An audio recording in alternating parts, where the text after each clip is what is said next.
नमस्कार दोस्तों, कैसे हैं आप सभी।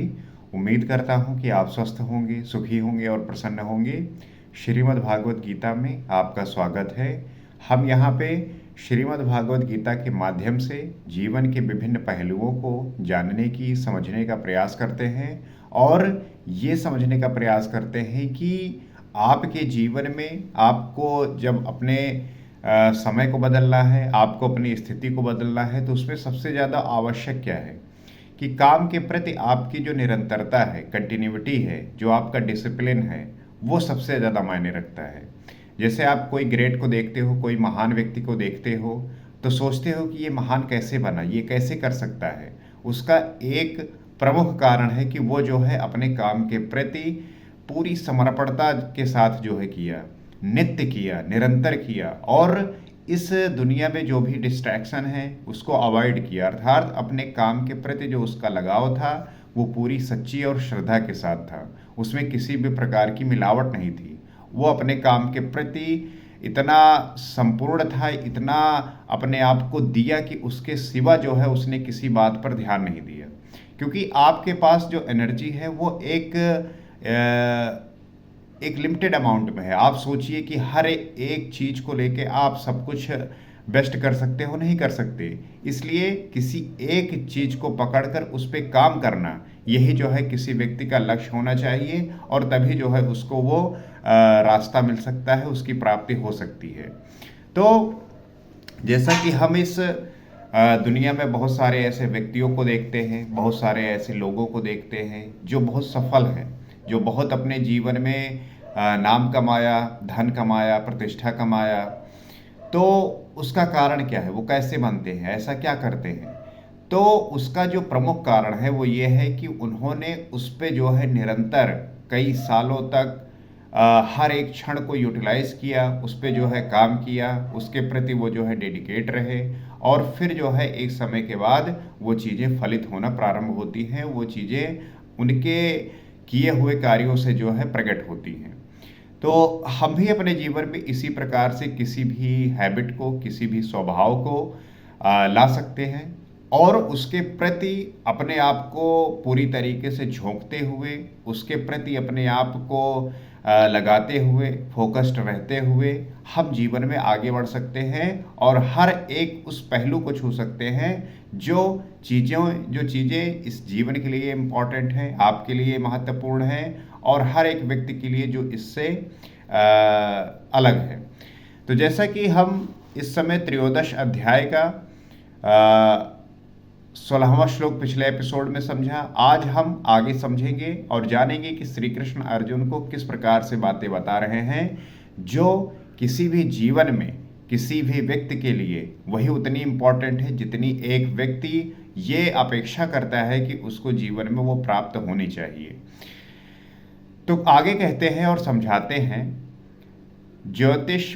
ज्योतिषामपि तज्ज्योतिस्तमसः परम उच्यते ज्ञानम गेयम ज्ञानम ज्ञान गम्यम हृदय सर्वस्व विशिष्टतम। कहते हैं वो ज्ञाय ब्रह्मा ज्योतियों का भी ज्योति है, तम से अति परे कहा जाता है। वो पूर्ण ज्ञान स्वरूप है, पूर्ण ज्ञाता है। तो वो जो ज्ञेय ब्रह्मा है अर्थात ज्योतियों का भी ज्योति है, जिस हम ब्रह्मा की उपासना करते हैं, जिसको हम जानने का प्रयास करते हैं, वो अंधकार से बहुत परे है। अर्थात उसमें वो जो है ज्योतियों का ज्योति है, अर्थात उसके अंदर इतना प्रकाश प्रवाहित है, इतना प्रकाश है कि उसके प्रकाश से किसी भी व्यक्ति के जीवन में अगर अंधकार है तो वो जो है स्वतः ही समाप्त हो जाता है।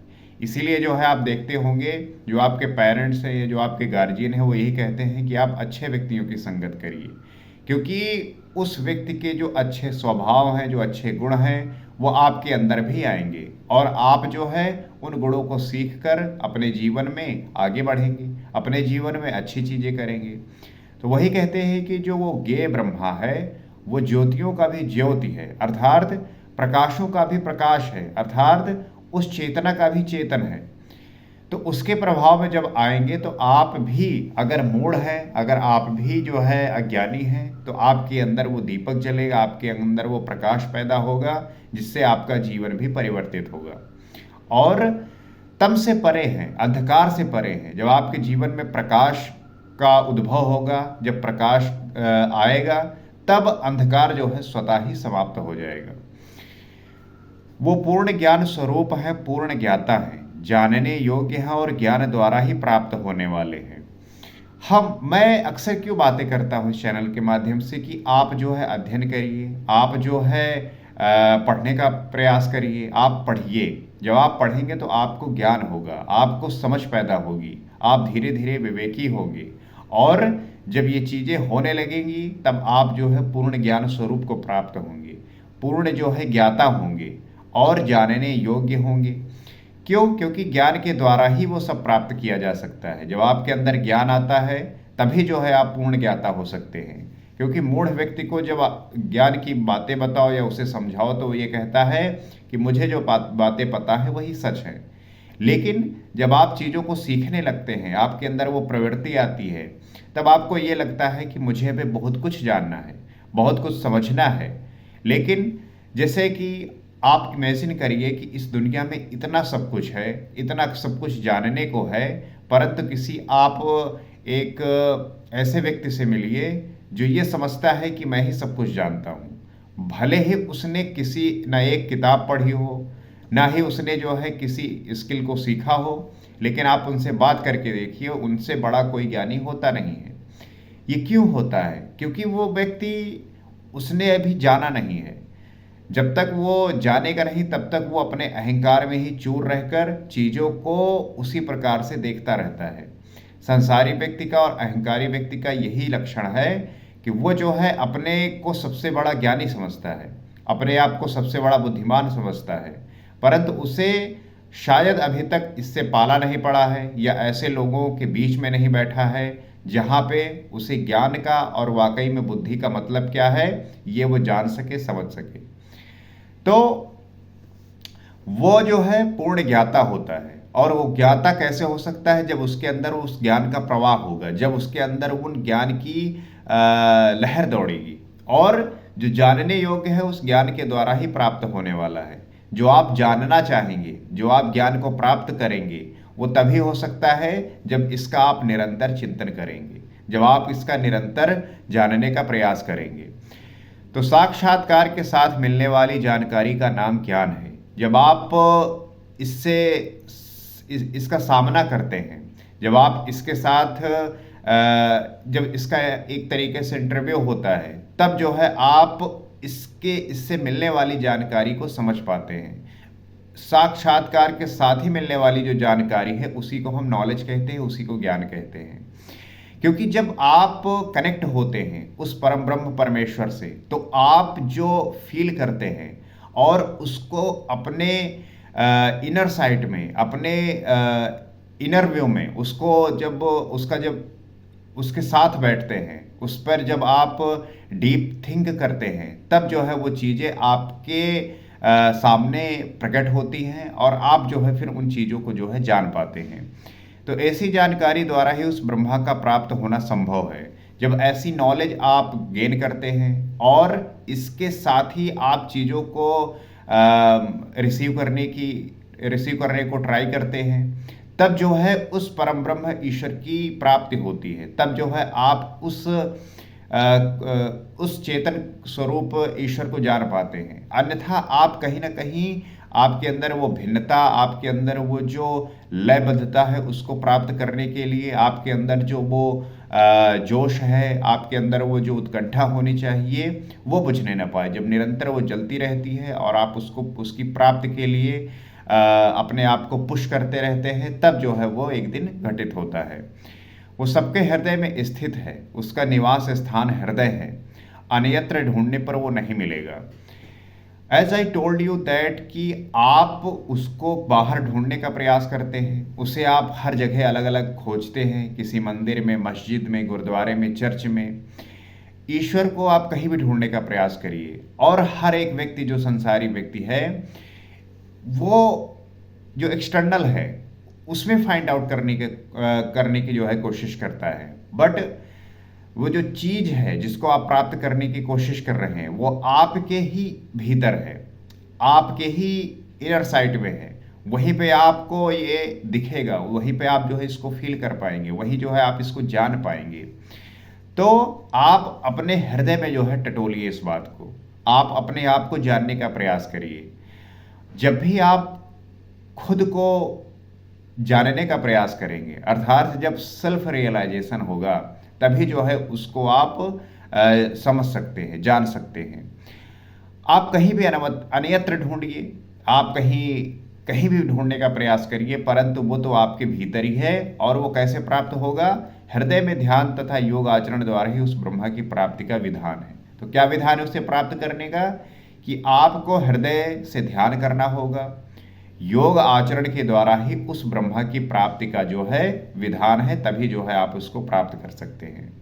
So this is the only way that you can get. Otherwise when you try to find out in other way, there is no possibility to get. So you will have to understand that कि आपको ये चीज़ें खुद के भीतर जाके खुद को जानकर, खुद को समझकर ही प्राप्त किया जा सकता है। और जो इसका विधान है, ये जैसे क्वेश्चन क्रिएट होता है कि कैसे आप प्राप्त करेंगे, कैसे फाइंड आउट करेंगे।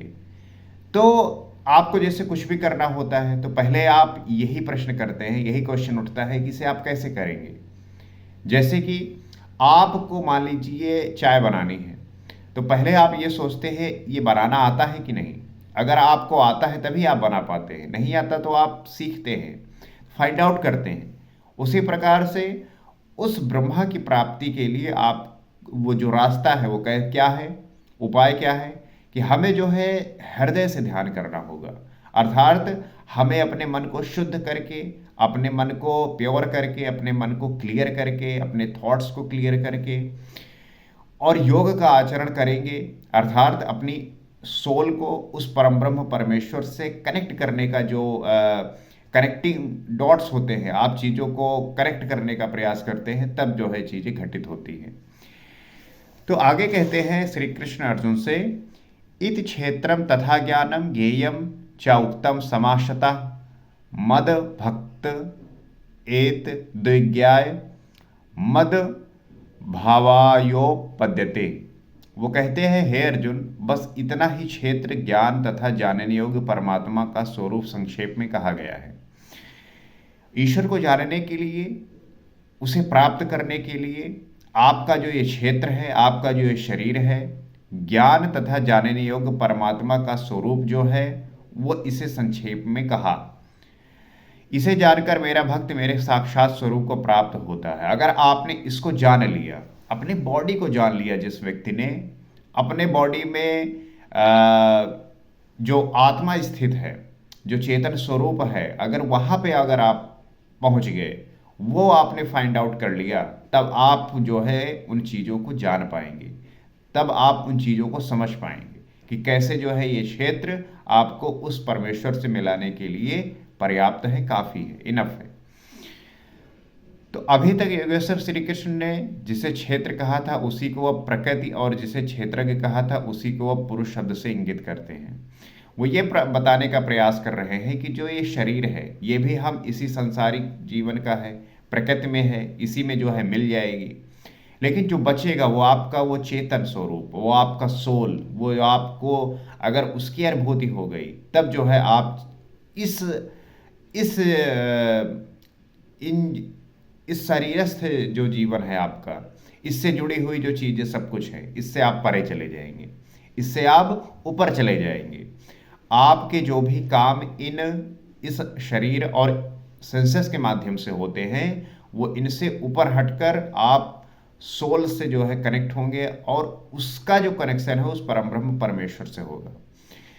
तो ये चीज इस प्रकार से घटित होती हैं कि आप किस तरीके से इनको जानने का प्रयास करते हैं, कैसे फिगर आउट करते हैं। आगे कहते हैं, प्रकृतिम पुरुषम चैव विद्वानादि उभावपि विकारश्व गुणाश्चैव विधि प्रकृति संभवान। वो कहते हैं ये प्रकृति और पुरुष दोनों को ही तू अनादि जान तथा संपूर्ण विकार त्रिगुणमयी प्रकृति से ही उत्पन्न हुआ जान। वो यही बात कह रहे हैं कि जो ये प्रकृति है, ये जो व्यक्ति है, ये दोनों जो है इसी संसार से जो है पैदा हुए हैं और इसी त्रिगुणमयी प्रकृति से जो है उत्पन्न हुए हैं। तो हमें इस प्रकृति से उत्पन्न हुए जीवन को जानना है, इसे जो है फाइंड आउट करना है कि कैसे जो है ये बनता है, कैसे ये प्रोसेस करता है, कैसे जो है ये एंड होता है। क्योंकि जब आप पढ़ेंगे कि कैसे जो है इस मानव शरीर का जो है जन्म हुआ, क्या जो है प्रोसेस रहा, कितने वर्षों में जो है इसका निर्माण हुआ, क्या इवोल्यूशन रहा, कैसे जो है चीज़ें घटित हुई। क्योंकि अगर आप साइंस में जाएंगे, डार्विनवाद पढ़ेंगे, तब आप ये जानेंगे कि कैसे जो है चीज़ें समय के साथ इवॉल्व हुई और हर एक व्यक्ति इवॉल्व, हर एक जो है जीव इवॉल्व हुए, सब जो है धीरे धीरे समय के साथ बने। परंतु मनुष्य के अंदर ऐसी कौन सी क्षमता विकसित हुई, कैसे विकसित हुई कि वो जो है उसके अंदर सोचने और समझने की क्षमता है, कॉग्निटिव स्किल है, तर्क कर सकता है, हर तरीके के जो है वो प्रश्नों के उत्तर ढूंढ सकता है। तो ये क्षमता कैसे विकसित हो गई और सिर्फ मानव में ही क्यों हुआ? बहुत सारे ऐसे जीव जंतु हैं जिनके साथ भी ऐसा होना चाहिए था, परंतु उनके साथ नहीं हुआ, सिर्फ मानव के साथ ही ऐसा क्यों हुआ? तो ये जो है काफ़ी रहस्यमयी बातें हैं, ये काफ़ी जो है गूढ़ बातें हैं। जब आप इनको सोचना इनके बारे में प्रारंभ करोगे, तब आप समझोगे कि कैसे जो है कोई व्यक्ति सोचता है, कैसे जो है कोई व्यक्ति काम करता है, वो जो सोचता है वो उसके पीछे क्या प्रोसेस है, कौन सी चीज़ें किस प्रकार से काम करती हैं। जब आप इस प्रकार से सोचना प्रारंभ करते हैं, तब आपके अंदर वो विलक्षण प्रतिभा का जो भाव है कि कैसे जो है आप चीज़ों को संभालते हैं, कैसे आप चीज़ों को जानते हैं, तब जो है आपके अंदर वो क्षमताएं विकसित होती हैं जिसके माध्यम से आप चीज़ों को जानते हुए और समझते हुए अपने इस प्रकृति से उत्पन्न हुए इस शरीर में जो चीज़ें आपके लिए गूढ़ बनी हुई है, जिसे आप ना सोचना उसके बारे में प्रारंभ करते हैं, जानना चाहते हैं, तो उसको आप जान पाते हैं, समझ पाते हैं और इसको जानते हुए, इसको समझते हुए आप उस दशा में पहुंचते हैं जहां पे आप इस चीज को बड़ी आत्मीयता से, बड़े ध्यानपूर्वक जानते हुए, समझते हुए इसका जो है प्रयोग करते हैं। तो आशा करते हैं कि ये बातें आपको समझ में आई होंगी, आप जो है इन बातों से समझ पा रहे होंगे और इन बातों का नित्य अध्ययन, इन बातों का नित्य जो है अभ्यास वो आवश्यक है। अगर आप इसका नित्य पाठ करते हैं, अध्ययन करते हैं, तो इसका लाभ जो है आपको अवश्य होगा। और जिस प्रकार से हम इन बातों पर चर्चा करते हैं, संवाद करते हैं और ये प्रयास करते हैं कि हर एक व्यक्ति जब वो बैठे और वो जब बातें करे तो उसके बातों में वो गहराई हो, वो जो है तार्किक बातों से युक्त हो, उनमें जो है तर्क हो, उनमें जो है एक सही रीजनिंग हो, लॉजिकल बातें हों, तभी जो है हम एक इंटेलेक्चुअल सोसाइटी की स्थापना कर सकते हैं। और इस प्रयास में ये चैनल आपके लिए उपयोगी हो सकता है। तो आप इस चैनल से जुड़ सकते हैं, सब्सक्राइब कर सकते हैं, फॉलो कर सकते हैं, क्योंकि जब भी हम इन बातों को समझने का प्रयास करें, आप जुड़ सकें, आप अपना सहयोग प्रकट कर सकें, ताकि हम हर एक व्यक्ति में वो जो वो क्षमताएं लेके चल रहा है, वो जो क्षमताएं लेके विकसित हुआ है, उससे जो है वो परिचित हो सके, उसे जो है जान सके। इसी आशा के साथ अगले एपिसोड में आपसे फिर मुलाकात होगी। नमस्कार।